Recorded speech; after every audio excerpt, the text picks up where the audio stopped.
Oke, salam logistik. Selamat jumpa kembali.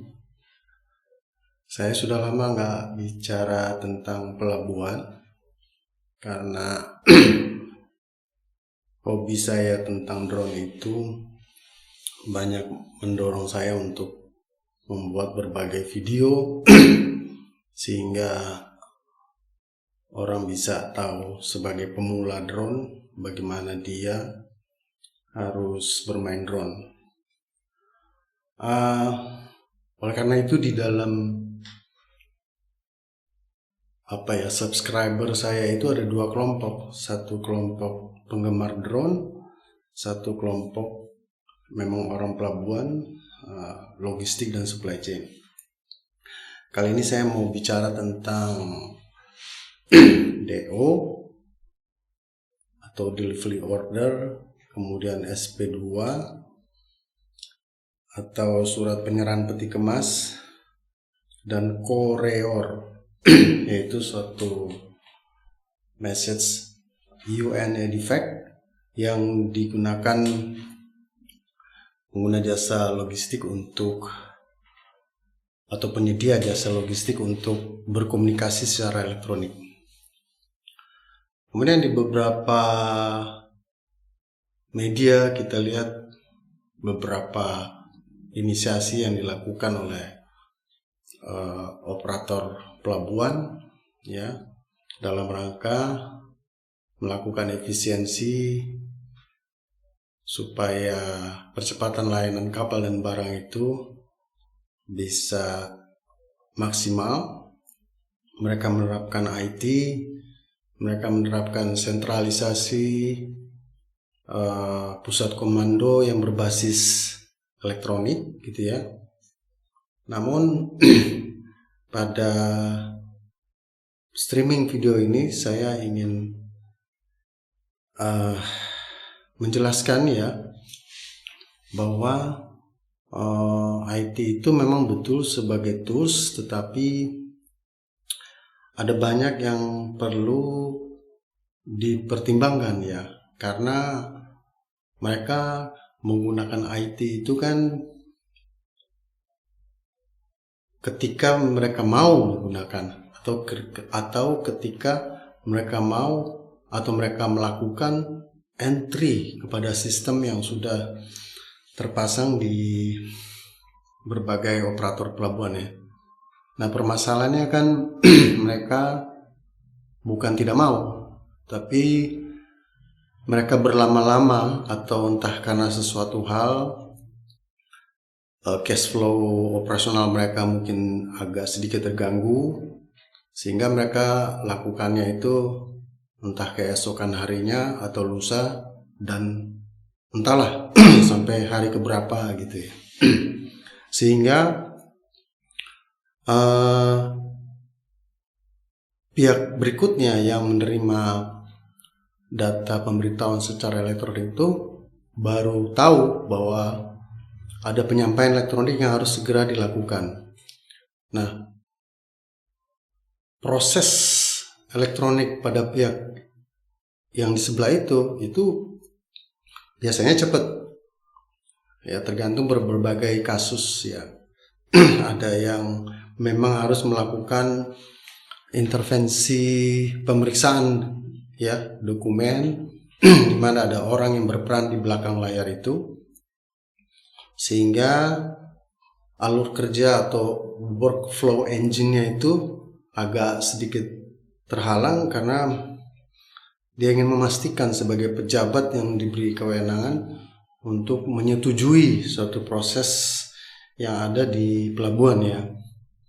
Sehingga pada waktu dia melakukan persetujuan secara elektronik, maka data itu akan bergerak ke divisi berikutnya atau unit kerja berikutnya dan seterusnya. Artinya walaupun ada elektronik, tapi di belakang misalnya dia masukkan secara elektronik, ya di belakang itu tetap ada orang. Ya, memang ada beberapa kasus bisa diolah secara artificial intelligence atau analyzing point atau apa pun yang namanya itu terhadap beberapa pengguna jasa atau penyedia jasa logistik yang sudah memiliki kondite yang baik gitu ya, sehingga artificial intelligence di belakang layar itu bekerja lebih otomatis ya. Tapi bagi mereka yang masih baru atau belum dikenal oleh portal elektronik itu, tetap ada verifikasi orang di belakang elektronik itu ya, di belakang portal-portal elektronik, apakah itu Inaportnet, apakah itu INSW, apakah itu Inatrade gitu ya, apakah itu apapun yang ada dibangun oleh lintas instansi sektoral ya. Nah, demikian juga yang terjadi di operator pelabuhan ya, ketika mereka berlama-lama atau terkendala oleh sesuatu hal, aliran kas, keuangan, cash flow, sehingga pengajuan secara elektronik di berbagai aplikasi yang terpasang di portal operator pelabuhan juga baru dilakukan keesokannya atau lusanya atau terserah mereka gitu ya, sehingga gerakan dokumen elektronik tersebut berpengaruh terhadap gerakan fisiknya seperti yang ada di pelabuhan itu ya, karena apapun yang ada di pelabuhan itu gitu ya, yang di sebelah sana juga yang barang-barang bergerak itu tidak akan bergerak kalau belum ada pengajuan elektroniknya gitu ya. Nah, pengajuan elektronik ini bisa dilakukan seketika ya oleh yang bersangkutan, karena yang bersangkutan di balik itu kan ada banyak ya, ada port community itu ada banyak gitu ya. Nah, kalau dia bisa lakukan segera atau dia bisa lakukan keesokannya atau terserah dia gitu ya, tergantung apa yang menjadi problema terhadap internal manajemen perusahaan dia, sehingga responnya juga lambat, sehingga itu mempengaruhi barang-barang yang ada di pelabuhan gitu ya. Jadi penerapan teknologi informasi pada tata kelola logistik pelabuhan itu mata rantainya ada banyak ya, tidak hanya DO atau delivery order, tidak hanya SP2 atau koreor ya. Dan saya melihat ya di berbagai penjelasan ya di YouTube yang dipublikasikan secara massal, orang luar atau publik boleh melihat, itu sangat berbeda ya. Karena kan saya melakukan kajian koreor itu adalah dengan tujuan untuk suatu efisiensi yang ada di lahan lini 1 pelabuhan, bahkan ke lahan lini 2 dan seterusnya ke lahan buffer lainnya. Dan fungsi koreor yang dimaksud di situ adalah penataannya ya. Nah, ini waktu di YouTube itu saya melihat kok dipersamakan serupa dengan DO dan SP2 ya. Itu berbeda ya. Nah, baik, kita lanjutkan. Kita lihat di sini. Selalu saya bergerak dari terminologi ya, yaitu ada port regulator, port operator, port community gitu. Dimana di bagian bawah-bawahnya itu sudah ada siapa-siapa yang dikategorikan dalam piramida port regulator, port operator, dan port community. Nah, kalau kita lihat irisan antara port regulator dan port operator gitu ya, itu berwarna coklat gitu ya, berwarna coklat ini gitu ya, itu mereka sebagai lintas sektoral antara pemerintah dan BUMN maupun yang pelabuhan yang dikelola secara sendiri oleh Kementerian Perhubungan dan maupun yang swasta, itu yang coklat itu sudah lama terbangun ya dalam hal mempercepat pelayanan kapal dan barang. Berikut juga masing-masing dari port regulator dan port operator gitu ya. Mereka punya, kalau yang warna biru ini Mereka punya Inaportnet, Simlala, ya, punya SPS online gitu ya, punya banyak aplikasi yang langsung kepada port community-nya gitu ya, kepada stakeholder-nya gitu ya. Nah, begitu juga port operator ya, yang warna kuning ini, itu juga ada aplikasi yang dia pasang di portalnya sehingga port community-nya bisa memberitahukan permintaan layanannya. Cuma permasalahannya kan yang port community ini mereka kan memberitahunya itu kepada portal itu kan suka-suka dia gitu loh, ya, suka-suka dia, apalagi dia jumlahnya ada banyak gitu ya. Suka-suka dia tuh bukan berarti dia entah itu disengaja atau tidak disengaja, tapi berhubungan dengan berbagai masalah, banyak hal ya, tentang keuangan operasional dalam satu siklus pengirimannya itu belum dibayar oleh yang lainnya gitu kan, belum dibayar sehingga dia nggak punya cadangan cash untuk membayar shipment yang sedang datang gitu ya, dan sebagainya, dan apalagi kondisi pandemi COVID-19 seperti ini ya. Nah, jadi kalau kita mengatakan bahwa misalnya port operator di situ bilang kami telah membangun suatu sentralisasi gitu ya, ya itu kan hanya di domainnya dia gitu kan, tidak menyentuh domainnya port community tadi gitu ya. Anda boleh bangun aneka ragam terminologi Anda lah gitu ya, tapi kan itu domain Anda gitu kan. Selama yang di bawah ini belum memberitahu kepada Anda pun tidak tahu gitu loh. Terus bagaimana Anda mau memperketat suatu kegiatan yang ada di pelabuhan situ gitu loh. Sementara yang di bawah ini mereka Anda pun tidak tahu siapa yang di bawah itu. Mereka tidak melakukan suatu pemberitahuan gitu, yang disebabkan ada yang disengaja maupun ada yang tidak sengaja, ada yang mengalami masalah banyak hal, baik secara teknis maupun non teknis gitu ya. Non teknis ini kan ya kalau saya lihat bahwasannya uang-uang yang telah pungutan itu liar gitu ya, kemudian disergap gitu ya, itu kan baru satu proses di sebelah sana gitu ya. Sementara yang di bawah ini kan kondisinya itu serba tidak terlihat, dan apalagi udah elektronik lebih tidak terlihat lagi gitu ya.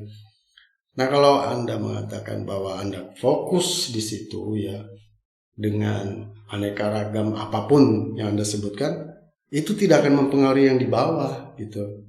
Karena Anda tidak bisa menjamah. Anda mau suruh pun siapa yang punya barang ini, selama yang bersangkutan di bawah ini tidak memberitahu secara elektronik, ya Anda tidak tahu gitu loh. Itu kan yang permasalahannya di bawah itu kan. Nah, jadi kotak kuning, biru, dan coklat tadi sudah jalan gitu ya. Cuma yang kotak merah itu tadi, yang arsiran warna merah, itu tidak ada ya, tidak ada yang berpikir sampai sejauh itu. Lalu apa itu ya? Nah, ketiga piramid ini, port regulator, port operator, port community gitu ya, itu kalau di luar pelabuhan negara lain, mereka bersepakat membangun yang disebut dengan unit penyelenggaraan pelabuhan gitu ya. Unit penyelenggaraan pelabuhan. Kita lihat di sini ya, yang dimaksud dengan unit penyelenggaraan pelabuhan itu ini gitu ya. Di setiap negara di sini, karena banyaknya lintas sektoral baik di antara kepemerintahan maupun swasta, atau swasta kepada pemerintahnya, pemerintah kepada swastanya, itu mereka membangun unit penyelenggara pelabuhan ya. Di sini di Jerman mereka namakan Dakosi ya kan. Di Singapura mereka namakan Portnet. Bisa dilihat di peta ini. Dan kalau kita coba lihat di petanya Indonesia, nggak ada. Jadi dibiarkan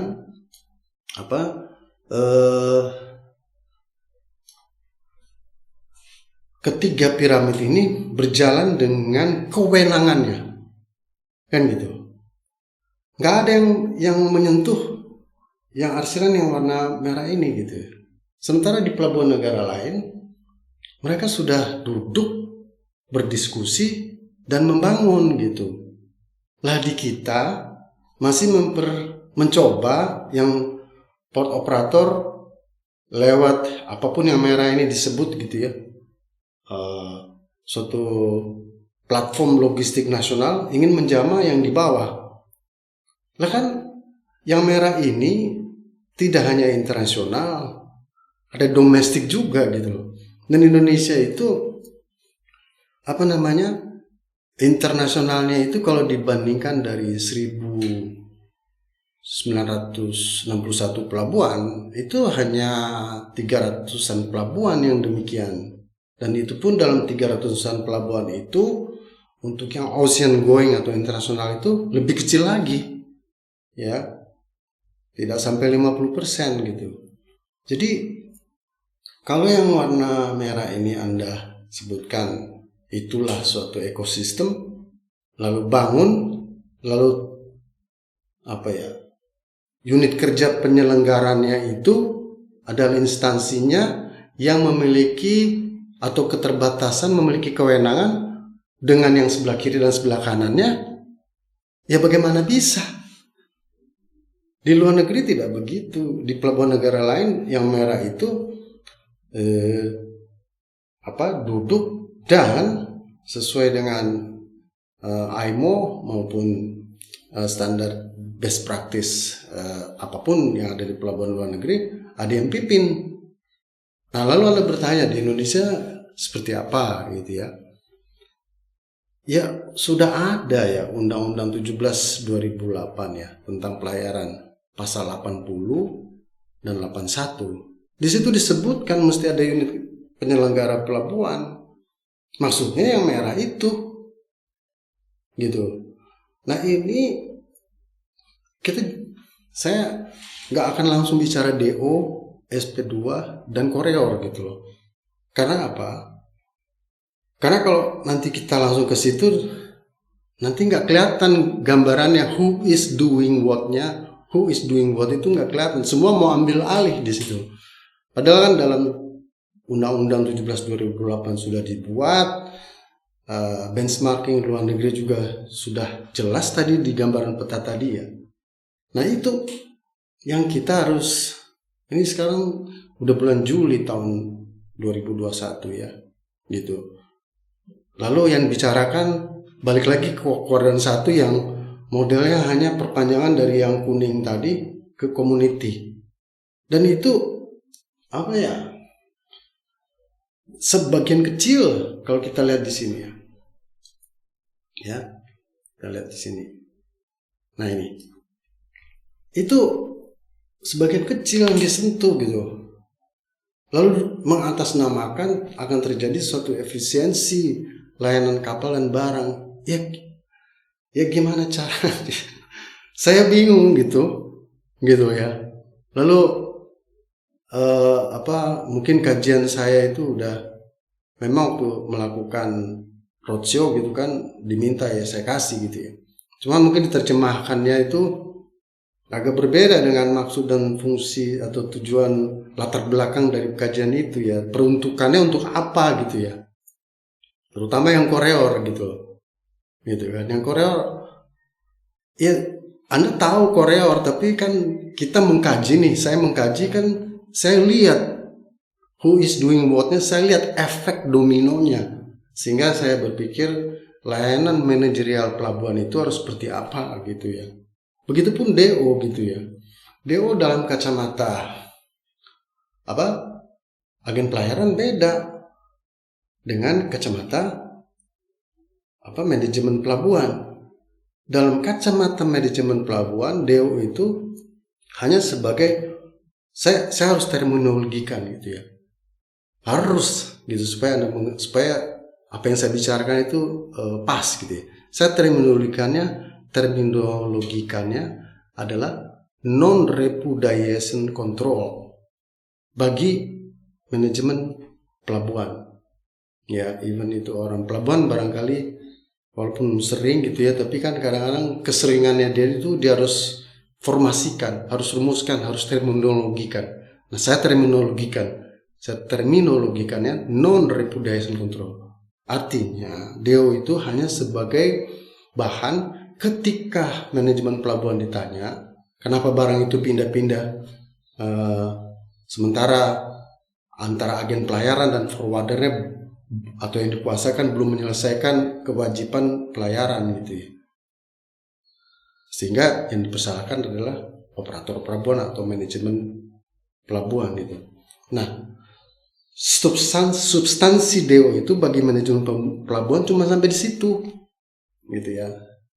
Bahwa itu hanya sebagai objek non repudiation control. Artinya kalau dipersalahkan sudah dapat, artinya DO ini sudah dapat dan asli gitu ya, atau itu bisa diakses oleh pelabuhan lewat satu portal tertentu atau host to host juga sudah dapat. Nah, artinya kalau itu sudah dapat berarti sudah clear kalian dengan kalian gitu ya. Nggak ada biaya di situ. Ya kan? Lah ini dipindahkan gitu ya. Dipindahkannya harus lewat saya. Harus lewat ini. Kan makin panjang gitu loh prosedurnya. Gitu ya. Lalu kalau lewat situ untuk apa gitu? Sementara itu kan bagian dari, kalau dari lingkaran port community antara mereka dengan mereka gitu ya. Ya. Nah, jadi DO itu juga antara mereka dengan mereka beda-beda. Bagi perusahaan truk, DO itu ya dia ngeliat batas waktu pengambilan barang itu jangan lebih dari itu. Kalau enggak dia kena denda, ya demurrage gitu ya. Di belakang itu mereka dengan mereka ada transaksinya gitu.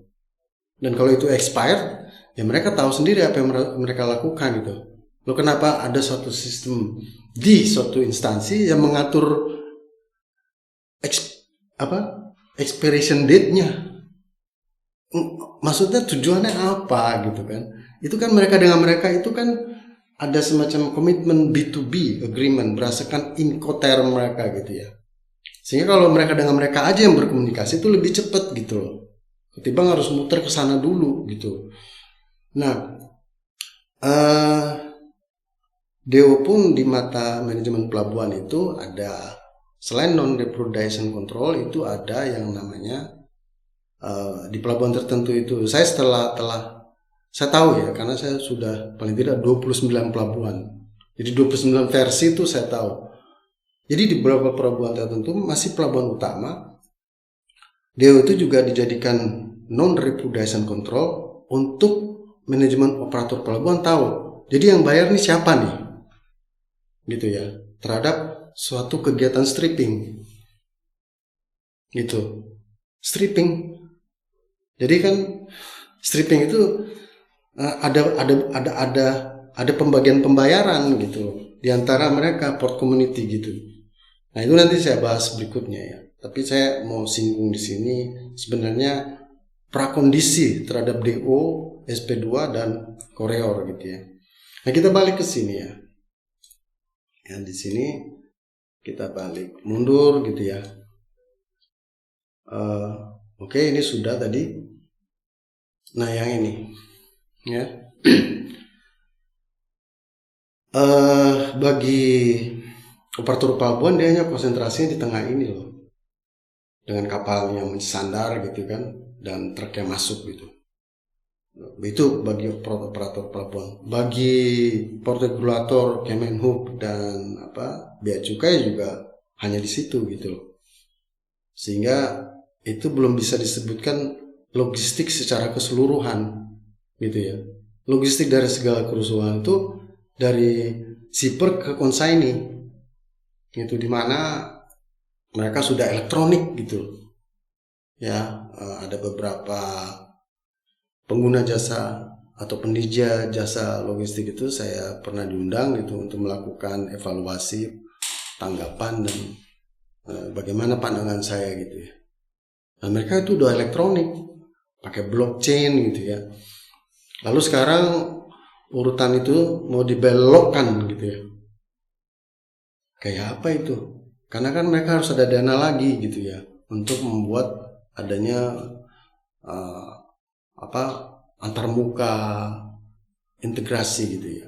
Dan mereka basisnya bukan integrasi ya, bangun blockchain itu basisnya adalah koordinasi, integrasi plus koordinasi. Kalau yang ada ini kan yang saya lihat apa-apa dikit integrasi, ayo integrasi. Beda loh. Basis integrasi dan basis koordinasi itu beda gitu. Dan mereka basisnya koordinasi dan integrasi gitu loh. Terus Anda nggak bisa mengatakan Anda berhasil mengintegrasi lalu terjadi percepatan. Enggak. Nanti video ini saya perpanjang gitu ya. Saya perpanjang sehingga bisa dilihat permasalahannya. Nah, lanjut ya. Birokrasi kepelabuhanan kita itu ya. Tadi kan di pasal 80, 81 sudah disebutkan mesti ada unit penyelenggara pelabuhan gitu ya. Karena birokrasi kita itu kayak begini. Kemenhub, BUMN, di bawahnya ada operator pelabuhan, lalu melayani komunitas masyarakat logistik pelabuhan gitu. Dan itu ada 2 tiang gitu, di mana setiap tiang itu ada piramid-piramidnya. Sehingga kalau kita lihat gambar panah yang berbentuk omega itu menjadi birokrasi kos. Ya. Birokrasi kos itu membuat misalnya ada seorang investor baru ingin membuat suatu membuka sumber ekonomi baru di sepanjang garis pantai kita. Anda tahu panjang garis pantai kita itu 60.000 kilometer, terpanjang di dunia. Ya, katakanlah pada bujur lintang tertentu dia mau bangun sumber ekonomi baru. Kira-kira dia berhadapan dengan piramid ini bagaimana? Ya kan? Misalnya dia mulai saya loncat aja, langsung konsesi ya. Oh, oke. Oh, tapi tar dulu. Itu dilihat. Ini ruang rupa bumi di lintang koordinat ini jangan-jangan wilayah kerja salah satu pelabuhan utama yang dikelola oleh BUMN. Kan gitu. Nah, approach lagi gitu. Oh, ternyata tidak. Oh, ternyata belum ada dan harus lari lagi ke Kemenhub. Ya kan? Di Direktorat Kepelabuhanan. Bayangin ya, dia mau invest, mau buka suatu sumber ekonomi baru yang dampaknya pada penyerapan tenaga kerja di sepanjang garis pantai dia pilih gitu 60.000 kilometer panjangnya dia pilih titik itu aja sudah dia lihat birokrasinya seperti itu ya gitu lama. Jadi kadang disebut dengan single sign on gitu ya gimana ya, tidak menyentuh ini gitu loh, karena dia akan lihat ininya dulu, dia akan bikin bisnis plan gitu terhadap membangun sumber ekonomi baru. Kemudian dia akan lihat tadi piramidnya tadi, dia akan lihat lagi bagaimana ini mereka ini dan berkoordinasi. Dia akan lihat lagi laporan kajian berbagai peneliti Indonesia maupun internasional gitu ya. Loh kok cost of logistik kita luar biasa gitu ya. Ya dia pikir gitu ya, 1% aja itu mempengaruhi bisnis plan-nya, kelayakan bisnis plan-nya.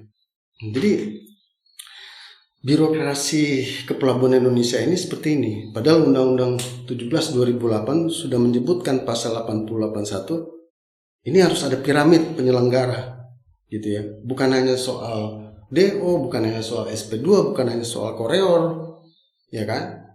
Tapi soal sampai sejauh itu gitu loh. Ya, ketika investor baru ingin membuka sumber ekonomi baru di suatu lintang derajat koordinat garis pantai kita yang sepanjang 60.000 km, ya, terpanjang di dunia, tidak ada duanya, gitu ya. Ya, ada yang bilang masih kalah dengan Kanada. Ya, bentuknya es. Kalau di Kanada itu es, kalau kita tuh cair, gitu kan? Siapa yang mau bangun bentuknya es begitu? Ya. Oke, kita lanjut, sahabat YouTube logistik. Nah, kita lihat nih di luar negeri. Kalau saya gambar begini, ya, teman saya banyak di luar negeri gitu kan. Jadi waktu melakukan kajian saya pelajari mereka. Simple begitu ya. Ministry of Development, Port Authority, langsung di bawahnya operator pelabuhan. Sebegitu aja. Jadi ketika dia misalnya garis pantai dia ada yang mau datang mau buka sumber ekonomi baru, ya dia datang ke Ministry of Development. Habis itu hanya bicara dengan Port Authority karena dia adalah yang berwenang untuk membuat konsesi terhadap suatu lahan tanah di garis pantai milik negara. Habis itu siapapun operator di bawahnya, entah itu swasta, entah itu siapa, dikelola, gitu ya. Anda bandingkan dengan yang tadi di sini. Nah ini. Dari kita merdeka seperti ini gitu. Sampai sekarang nggak pernah beres, gitu kan. Di luar negeri mungkin dulu seperti ini. Orang-orang yang dikirim belajar di luar negeri gitu mungkin seperti ini. Tapi kan mereka cepat berubah ya, cepat beradaptasi gitu, sehingga bentuknya seperti ini gitu ya. Gitu. Nah, dan kalau Anda lihat garis panah kayak omega gitu, ya cepet makin ke atas, di mana ada suatu keputusan-keputusan yang harus diambil terhadap kewenangan dan jabatan dan tugas dan fungsional dari unit kerja dalam piramid itu semakin pendek gitu, sehingga no birokrasi cost, gitu ya. Nah ini di dalam Undang-Undang 17 2008 pasal 88.1 sudah disebutkan unit penyelenggaranya harus membuat apapun piramidnya ada tapi jadi simpel gitu. Katakan kita susah mau melakukan restrukturisasi ya. Oke, unit penyelenggara itu akan melakukan mirip kayak begitu. Gitu ya. Sehingga no birokrasi cost. Ya. Turun biaya logistik, turun dwelling time, ya kan? Lebih cepat pelayanan kapal dan barang. Oke, kita lanjut.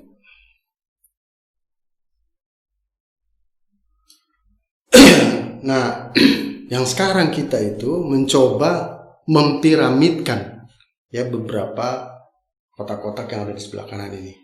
Ada operator pelabuhan, ada siap bandar, ada bea cukai, ya ada karantina dan seterusnya. Lalu piramidnya itu samar-samar, gitu ya. Kadang-kadang bentuknya begini, kadang-kadang bentuknya begini, gitu kan. Dan dia mencoba mengelektronikan hal-hal yang tidak pasti, gitu kan. Itu nggak akan bisa, nggak akan selesai, gitu. Kalau kita tidak mengacu kepada Undang-Undang 17 2008 pasal 88.1. Ya kan? Jadi dari start Port Logistic Administration di situ sampai ke end itu nggak bisa satu hari. Pengalaman saya belasan hari. Itu nggak bisa, biayanya efektif. Pengalaman saya terjadi aneka ragam ketambahan biaya. Ya, dan yang bawah ini berantem. Itu salah situ sih. Itu salah situ. Kenapa nggak duluan ajukan ke elektronik, ya kan? Ada banyak portal gitu, ya kan? Nah kita bicara hal-hal yang sub kecil di dalam portal itu, padahal di portal lainnya juga ada DO. Di pelabuhan itu sudah lama ada DO online, integrated billing systemnya udah lama, dan dengan adanya dikenakan sanksi, mereka mikir dari mana duitnya mereka mau rubah. gitu ya. Nah, itu ya kurang lebih. Lanjut. Ini sudah. Ya. Ya ini mirip ya. Bahwa yang kita kutak-katik itu di poin 4 tadi tuh. Sangat di poin 4. DO, SP2, koreor. Koreor itu sebenarnya di poin 3. Ya, di poin 3. Tapi entah kenapa dibikin di poin 4. Poin 3. Poin 3 itu ada hubungannya. Nanti saya terangkan di video lainnya. Ya. Nah, lanjut kita lihat kira-kira sampai di mana nih.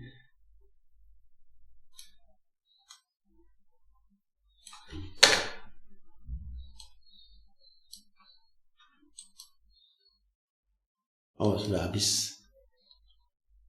Tidak ada lagi, habis. Ya, jadi kesimpulan saya adalah streaming ini menceritakan prakondisi terhadap DO, SP2 dan koreor. Bahkan lebih dari itu, prakondisi terhadap seluruh bagaimana kita merevitalisasi manajerial kepelabuhanan Indonesia, gitu ya. Kita itu archipelago port atau pelabuhan kepulauan. Hampir setiap pulau ada pulaunya, hampir setiap pulau ada pelabuhannya, gitu ya. Dan jumlahnya ada. Kali terakhir saya waktu di Bali bersama kementerian terkait sudah 2000-an, udah 2000-an gitu. Tidak ada pelabuhan yang jumlahnya seperti itu di dunia, ya kan? Dan kapal laut berbendera Indonesia hampir 20.000, ya kan? Jadi mengembalikan kejayaan maritim kita, gitu ya.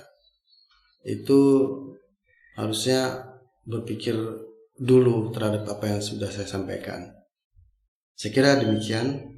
Semoga ini bermanfaat bagi mereka. Salam logistik.